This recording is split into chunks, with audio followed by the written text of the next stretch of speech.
Hi, Matt Stait here for the Festival of Martial Arts, and today I've got with me Andy Abernethie. Hello, Andy. How are you? I'm very well, thanks. How are you? I'm fantastic, mate. Thanks for coming on board. So the first thing, then, what I'd like to do is just ask if you could give us a brief overview about who you are and what you do for those that may not have met you before. Yeah, well, yeah. Thanks, Matt. Yeah, I'm Andy Abernethie. Done martial arts 43 years this year. I teach a samurai art called Kaze Arashi Ryu, a traditional art, and I teach that from Grimsby. Been doing that for 23 years now. Okay, great. And you're a full-time school owner. Yes, yeah, Yeah, and that's something I'd like to touch on just briefly because you are a bit of an unusual entity in that regard, in that you run a very traditional school that's yeah. set in very traditional sort of format, but it's actually successful. And there are a lot of people that say you can't do both, one or the other. Exactly. Well, unfortunately, those people maybe don't have the vision that I have, and the teaching that I've had from people. Uh, Okay, yeah. and it is possible to run a traditional school in a professional environment. And do you find that that attracts a certain type of student, or is there things that you do differently? I mean, I know it's hard to say because you probably never run a full-time sporting gym alongside it just to sort of check these things out. But do you find that there are differences that are noticeable? Um, Not really, no.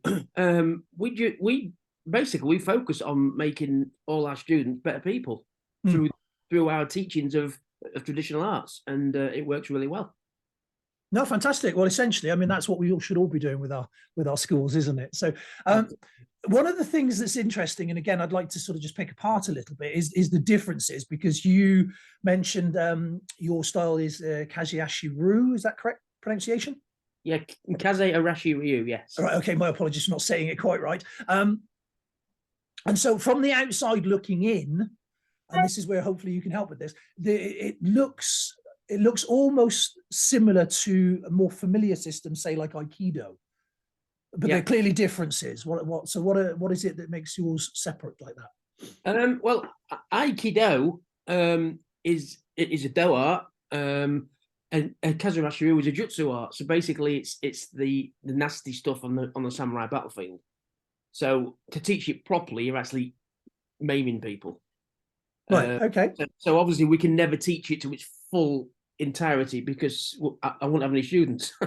So, but yeah, to teach it correctly, as my senseis teach me, it's quite nasty and as it would be on a samurai battlefield. And that's what my academy is about: is to keep Kazurashi Ryu alive and not water it down. Right. Okay. Yeah. Because there's not that many schools around, is there, offering this?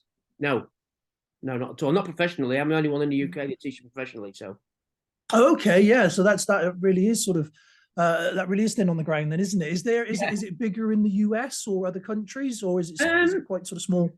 no, it's. I mean, it originated in the US with my sensei when he came over from Japan, but there is a few schools in the US. Yeah, probably about 7 or 8 schools in the US. Okay, that's still really small, isn't it? Considering Yeah, the size of the US and everything. Yeah. Yeah. So exactly. how did you fall into it then? Because again, normally the pathway for most people when they sort of find that they want to do martial arts, they find somewhere that's sort of local to them and do whatever that is as a start point. So how did you find yourself doing this?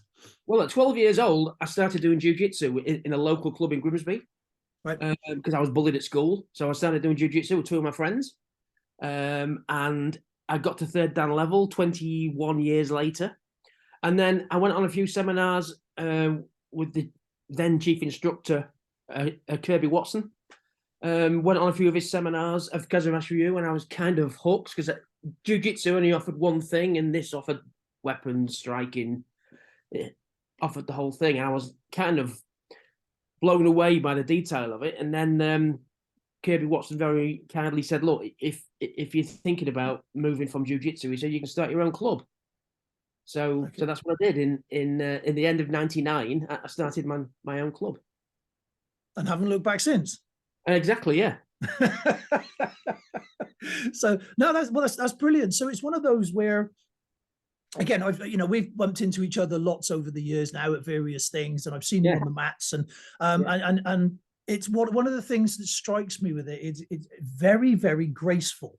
Now, for a battlefield art, which is how you described it, the movement, it's just beautiful to watch, and that's something that I'm always jealous of because, well, I mean, I don't move like that, you know.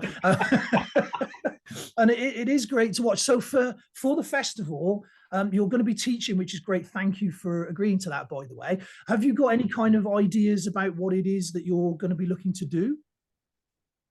well, I can do sword, I can do weapons, empty hand. Really, I'd like to do something that other people aren't doing. So, yeah, I could teach bow, I could teach all sorts of stuff. So, really, I'd like to have a bit of a niche, something that somebody isn't teaching. I'll probably teach that.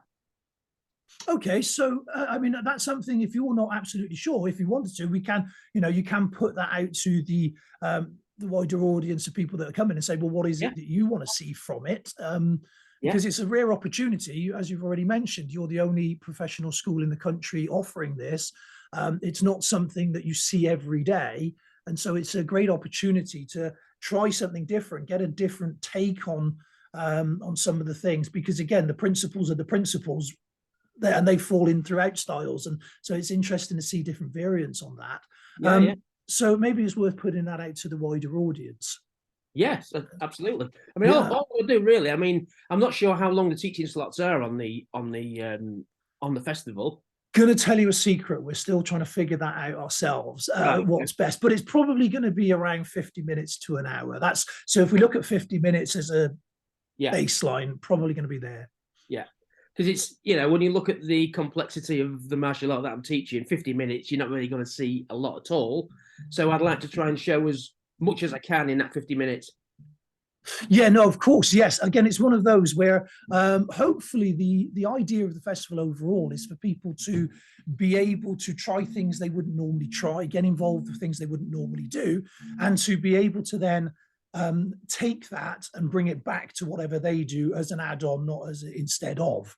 And Yeah, so yeah, yeah, hopefully, what's going to happen is everybody together is going to be offering loads of great things that people can just sort of drop in and out of, try stuff that's new, and have some fun with it. Really, more than anything else, is just to enjoy it. That's the fundamental reason for sort of doing this in the first place, because training should be fun overall. If we weren't having fun, why would we be doing it, especially exactly. longer term?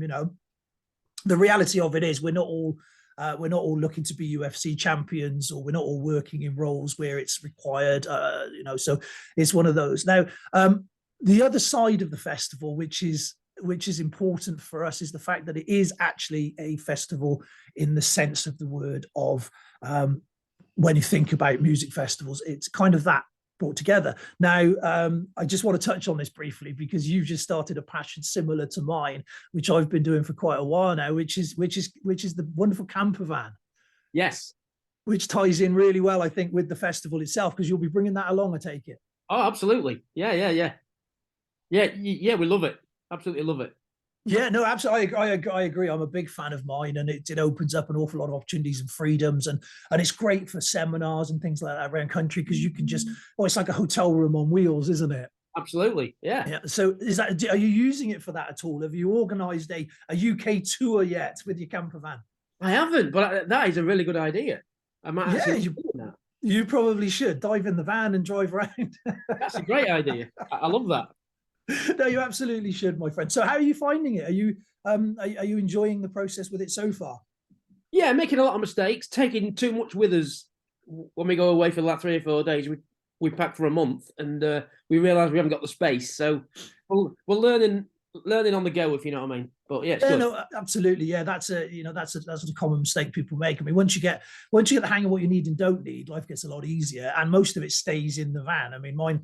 We're going off tangent from what we're supposed to be talking about, but essentially, mine is ready to go at any point in time, and it's got everything it needs on board, and that's one of the beauties of it. So, excuse me. So, for those that are looking to come, we do have lots of camping spaces.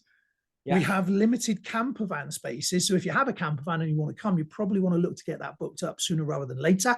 And we have, I think we're almost at the end of the glamping pods now, which are fantastic. They're like proper hotel rooms. They're really, really nice. But I think they're right at the edge now of what we've got left. So last sort of question on this then, my friend, because I say these are just short sort of introductory videos. With regards to the your teaching and your training yourself, what's next for you? Because obviously I see you quite often still training with your instructors. You do the online things and stuff. So what's next for you? Well, a couple of years ago, I did a grading online, which is the first time I've ever done it online with a lot of senseis in America. So I was graded to Menkyo, which is like a license. It's like a Japanese teaching license, basically. Right. So it's the equivalent of like 5th, 6th Dan level, right? If you made it into Dans, but so that was really one of my goals, and I kind of hit that. So what I want to do now is get Menkyo in the weapons arts as well. All right, fantastic. Yeah. Because again, the online world, when we all went into sort of that time a few years ago, that was really the only available options at that point. And so how did that look? Because I'm curious about that and how that would play out. So were they all sort of on a screen and you had a space, or? Yeah, but basically I got Skype rigged up at my dojo. I got 3 of my senseis in the UK to come over, so they sat on a panel. Okay, all the other instructors were on the screen, and they were watching me via Skype. And we had it all set up on my TV with a camera and everything, and I was basically literally in the spotlight. Yeah. Probably one of the most nervous things I've ever done, because there was some instructors there that I hold in very, very high regard, like I do them all, but I've not necessarily trained with them a lot.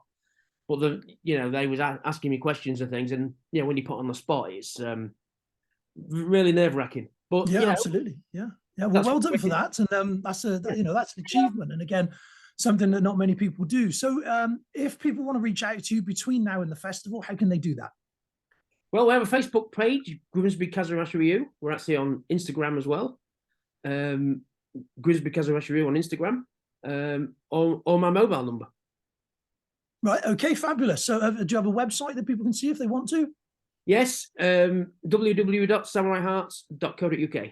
All right. Fabulous. I will put that in the comment section of the clip there. So that's great. So Andy, thank you ever so much for agreeing to be involved and for chatting today. And we really look forward to seeing you at the festival. Thanks, Matt. Thanks for the opportunity. Thanks for the chat. Oh, you're welcome.